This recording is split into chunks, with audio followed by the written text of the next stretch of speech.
Shalom saudara yang terkasih dalam nama Tuhan kita Yesus Kristus. Dalam Keluaran 19 ayat 21. Turunlah, peringatkanlah kepada bangsa itu, supaya mereka jangan menembus mendapatkan Tuhan hendak melihat-lihat, sebab tentulah banyak dari mereka akan binasa.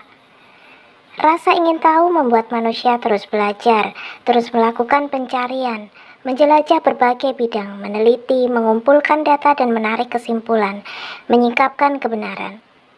Karena ada rasa ingin tahu dalam diri manusia, maka kehidupan manusia terus mengalami kemajuan, perkembangan, dan perubahan. Rasa ingin tahu bisa mendatangkan kebaikan bagi hidup kita.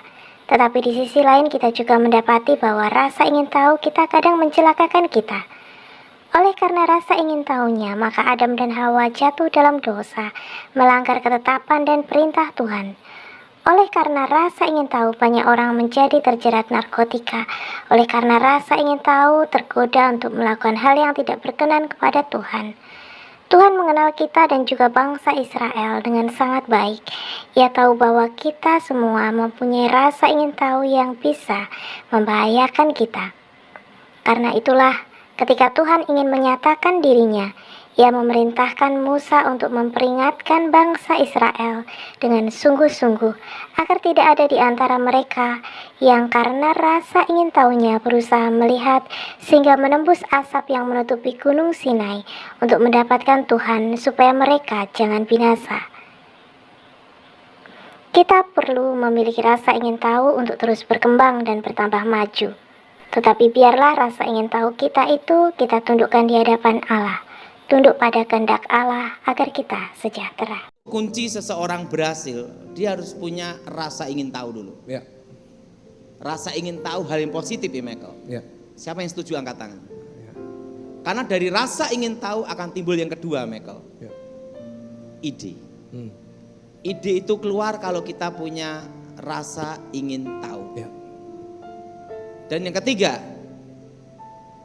pengembangan dari ide itu. Ya. Nah, ini yang kemarin ngomong sama kawan saya masalah itu. Ya. Dan setelah ide dan pengembangan, yang keempat, ini juga sangat menentukan Michael. Iya Pak. Siapa temanmu bergaul? Ya. Nah puji Tuhan ya Michael ya. Iya Pak. Walaupun saya ini kan pergaulannya itu tidak sebebas kayak zaman sekarang. Karena kan saya taunya kan kakek nenek saya seumur hidup. Ya. Nah setelah saya bertobat, saya tuh selalu ingin belajar. Ya. Saya belajar bidang tentang pengamanan khusus, pengamanan elit itu dari Edi Wibowo. Edi Wibowo. Ya. Adiknya Ibu Ani Yudhoyono. Ya. Bagaimana pengamanan khusus Ya. dan disiplin Ya. dan ketaatan. Ya. Kedua, saya belajar tentang ekonomi. Ya, saya belajar itu dari Gunawan Yusuf, Bapak Gunawan Yusuf itu yang punya Gulaku, Sugar Group. Oh ya. Dia yang beritahu tentang wawasan ekonomi.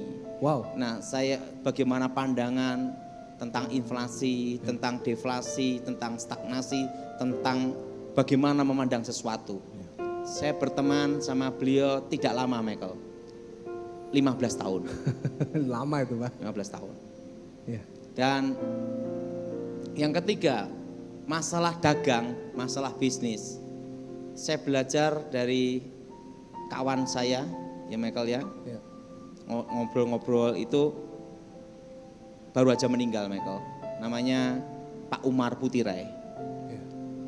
Tamara Group. Ya. Saya sering ngobrol-ngobrol sama dia gitu. Ya. Jadi seseorang berhasil dan tidaknya tergantung siapa temanmu bergaul. Siapa temannya? Benar. Dan yang keempat, ini yang mempengaruhi hidup saya ya, kalau masalah tentang politik HAM, Ya. itu saya belajar dari ya teman ngobrol aja, kongko gitu aja. Siapa? Pak Edi Wibowo sama Letnan Jenderal Romulus Sibolon. Oh. Ya. Dan kawan saya ngobrol kan mereka itu. Iya. Ya. Nah, kalau saya ke Jakarta bertemu sama mereka. Wow. Kalau di perbankan saya belajar dengan direktur utama. Ya. Itu kawan saya, ada di itu bank utama. Jadi dia ngobrol. Nah dari situlah kita akan tahu wawasan.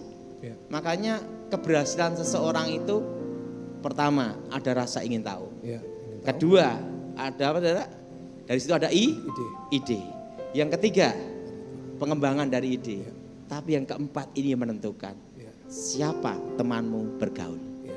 Kalau nggak salah Pak Pongkreun juga teman ya Pak? Jenderal Dharma Pongrekun itu kawan saya deket itu kayak kakak saya. 2 minggu lagi ke sini Pak, 13. Iya. Pak Pongkreun. Kalau Dharma Pongrekun kan dia ahli cyber. Ya.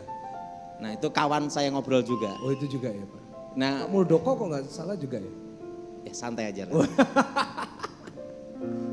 Santai aja.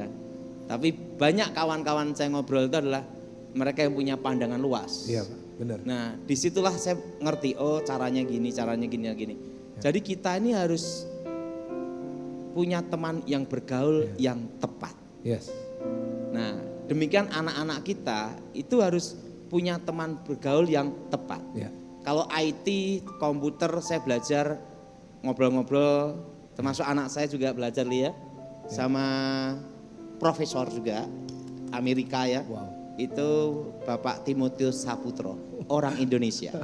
Iya. Jadi IT Wow. pengembangan gimana gitu. Wow. Walaupun saya tidak bisa bahasa Inggris, minimal kita tahu, itu aja. Iya. Jadi kita harus belajar rasa apa Dara? Ingin tahu. Rasa ingin tahu. Memang rasa ingin tahu ada sisi positifnya. Pertimbangkan pengalaman Alexander von Humboldt, pencinta alam dan penjelajah asal Jerman dari abad ke-19 yang namanya digunakan untuk arus yang terdapat di lepas pantai barat Amerika Selatan, yakni arus Humboldt. Suatu saat dalam kehidupannya, Humboldt berkata, "Sejak kecil saya telah memiliki hasrat yang kuat untuk mengadakan perjalanan ke tempat-tempat yang jauh, yang jarang dikunjungi orang Eropa." Menurut dia, hasrat itu timbul sewaktu dia merasakan daya tarik yang sangat kuat dari pergolakan batinnya pada usia 29 tahun. Ia mengadakan perjalanan ke Amerika Tengah dan Selatan dalam suatu ekspedisi yang berlangsung selama 5 tahun. Dari informasi yang dia kumpulkan, ia menyusun catatan tentang perjalanannya yang terdiri dari 30 jilid. Segala macam hal menarik bagi Humboldt, suhu di lautan, ikan-ikan yang menghuninya, tanaman-tanaman yang dijumpainya selama perjalanannya. Ia mendaki banyak gunung, menjelajah sungai-sungai dan mengarungi samudra. Riset Humboldt membubuh dasar pada beberapa bidang sains modern.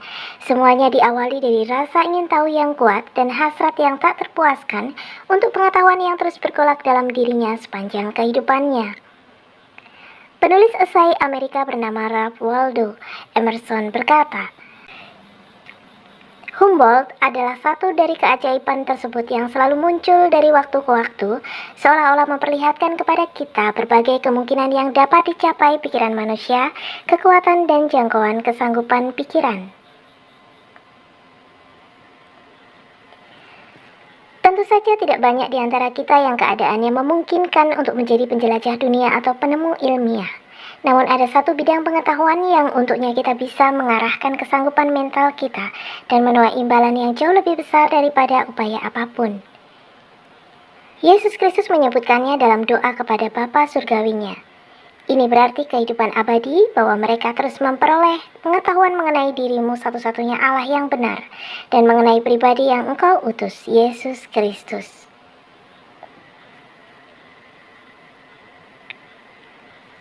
Pengetahuan tentang Allah yang benar yang bernama Yehuwa dan tentang putranya Yesus Kristus dapat memuaskan pikiran ingin tahu dengan cara yang tidak dapat ditandingi oleh pengetahuan manapun.